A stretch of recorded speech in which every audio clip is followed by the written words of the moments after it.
जंगल के बीचों बीच पुराने पेड़ों और छिपे हुए झरनों के बीच एक गुप्त गुफा थी। यह कोई मामूली गुफा नहीं थी, यह एक अजीब सी रोशनी से चमकती थी। इसमें नागराज वासुकी रहते थे, जो कोबराओं के राजा थे। उनके शल्क हजारों पन्नों जैसे चमकते थे। उनके साथ उनकी प्यारी नागिन मणिका भी थी। उनकी आंखें माणिक की तरह चमकती थी। वो रक्षक थे, जिन्हें एक पवित्र कर्तव्य सौंपा गया था। वो दिव्य मणि की रक्षा करते थे, जो अपार शक्ति का स्रोत थी, और कहा जाता था कि ये अमृता देती है। मणि एक ऐसी रोशनी से धड़कती थी जो नाग रक्षकों के प्यार और भक्ति को दर्शाती थी। नागराज वासुकी अपनी बुद्धिमत्ता के लिए जाने जाते थे। वो बहुत कम बोलते थे, लेकिन उनके हर शब्द में अनुभव का भार होता था। दूसरी ओर नागिन मणिका अपने प्रचंड प्यार और रक्षा के लिए जानी जाती थी। जो कोई भी उनके पवित्र स्थान की शांति को भंग करने की हिम्मत करता था, उसका सर्वनाश हो जाता था। गुफा में जीवन शांतिपूर्ण था, कर्तव्य और भक्ति का एक लयबद्ध नृत्य, जब तक कि एक तूफानी रात में सब कुछ बदल नहीं गया। हवा भयानक आवाज कर रही थी, बारिश धरती पर बरस रही थी, बिजली आकाश को चीर रही थी, जंगल को प्रकाश और छाया के एक भयानक टिमटिमाते नृत्य से रोशन कर रही थी। इसी तूफानी रात में नागराज वासुकी को एक अशांति का आभास हुआ। हवा में एक कंपन, जिसने एक अपरिचित उपस्थिति की बात कही। तूफान की गर्जना के बीच एक छोटी सी फुसफुसाहट, पतली और कमजोर, सुनाई दी। नागिन मणिका, जिनकी ममता तुरंत जागृत हो गई, उस आवाज का पीछा किया। वहां गुफा के मुहाने पर एक गठरी पड़ी थी। यह छोटी थी, खुरदुरे कपड़े में लिपटी हुई थी और बिल्कुल स्थिर थी। जैसे ही बिजली एक बार फिर आकाश में कड़की, समाशोधन को रोशन किया, नागिन मणिका ने उसे देखा। एक छोटा सा संपूर्ण मानव बच्चा। वह जम रहा था। उसकी त्वचा चांदनी की तरह पीली थी। उसकी सांसें उथली और अनियमित थीं। धीरे से, सावधानी से नागिन मणिका ने अपने थूथन से गठरी को ढकेला। बच्चा हिला। कपड़े की तहों से एक छोटी सी मुट्ठी निकली। उसने खांसी, एक छोटी सी टूटी हुई आवाज जिसने नागिन मणिका का दिल तोड़ दिया। वह तब जानती थी कि वह उसे मरने के लिए नहीं छोड़ सकती। ऐसा नहीं जब भाग्य उसे उनके दरवाजे पर ले आया था। वह बच्चे को गुफा की गर्मी में ले गई। उसका दिल आशंका और एक भयंकर बढ़ते प्यार के मिश्रण से धड़क रहा था। नागराज वासुकी, जितने बुद्धिमान और प्राचीन थे, उन्होंने ऐसा कुछ कभी नहीं देखा था। उन्होंने बच्चे की सावधानी पूर्वक जांच की। उनकी सुनहरी आंखें आश्चर्य से भरी हुई थीं। वहां बच्चे के माथे पर नम बालों के नीचे एक निशान था। एक निशान जो दिव्य मणि के आकार को दर्शाता है। एक हल्की अलौकिक रोशनी से धड़कता है। यह एक संकेत था, निर्विवाद और शक्तिशाली। यह बच्चा खास था। यह बच्चा उनका होना तय था।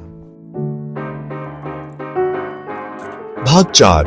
हवा में फुसफुसाहट। जंगल में यह खबर फैल गई।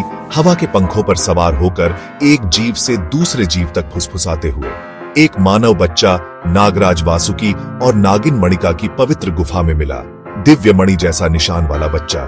ऐसी खबर छुप नहीं सकती थी। ये उन कानों तक पहुंची जो लालच और लोभ से सुनते थे। इंसानी कान। ये कोई साधारण आदमी नहीं थे। वे तांत्रिक थे, काले जादू के अभ्यासी, शक्ति और अमृता की अतृप्त भूख से प्रेरित थे।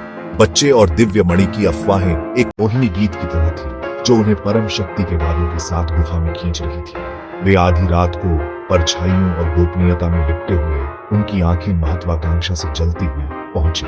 वे बच्चे और उस शक्ति को हासिल करने के लिए कुछ भी नहीं रोकेंगे जो उनका मानना था कि उसके पास थी। भाग 5। नागों की सुरक्षा। नागराज वासुकी और नागिन मणिका, जिनकी इंद्रियां थोड़ी सी भी गड़बड़ी के प्रति सचेत थीं, तैयार थे। वे अपने दिलों में जानते थे कि बच्चे की उपस्थिति अवांछित ध्यान आकर्षित करेगी। उन्होंने उसके आने के बाद से हर पल इस दिन की तैयारी में बिताया। अपने बचाव को मजबूत किया, अपनी प्रवृत्ति को निखारा। तांत्रिकों ने अहंकारी और लालच से अंधे होकर नाग रक्षकों की शक्ति और रोष को बहुत कम आंका। ऐसा लग रहा था कि जंगल खुद उनके बचाव में उठ खड़ा हुआ है।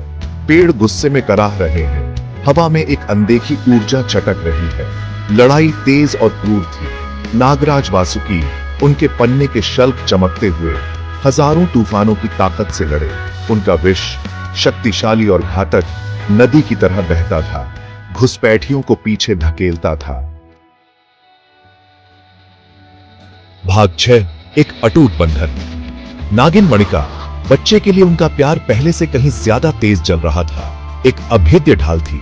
वह अपने शावक की रक्षा करने वाली बाघिन की तरह क्रूरता से लड़ी। उसकी माणिक आंखें अवज्ञा से जल रही थी। तांत्रिक, बेजोड़ और अभिभूत पीछे हटने के लिए मजबूर हो गए।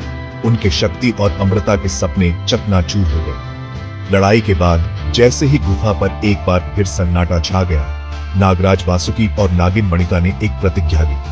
वे बच्चे को अपना मानकर पालेंगे, उस पर प्यार बरसाएंगे और उसे जंगल के रास्ते सिखाएंगे। वे उसे विजय कहेंगे, जिसका अर्थ है जीत। उस दिन का प्रमाण जब उसने उनके जीवन में प्रवेश किया, और प्यार जिसने अंधेरे पर विजय प्राप्त की। भाग 7, सच्ची शक्ति का दिल।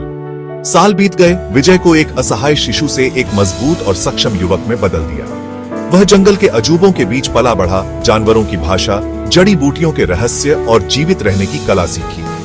नागराज वासुकी ने अपना ज्ञान दिया, विजय को संतुलन और सम्मान का महत्व सिखाया। नागिन मणिका ने उस पर बिना शर्त प्यार बरसाया, उसके दयालु हृदय और दयालु आत्मा का पोषण किया। उसने सीखा कि सच्ची शक्ति दिव्य मणि को धारण करने में नहीं, बल्कि उसकी रक्षा करने में है।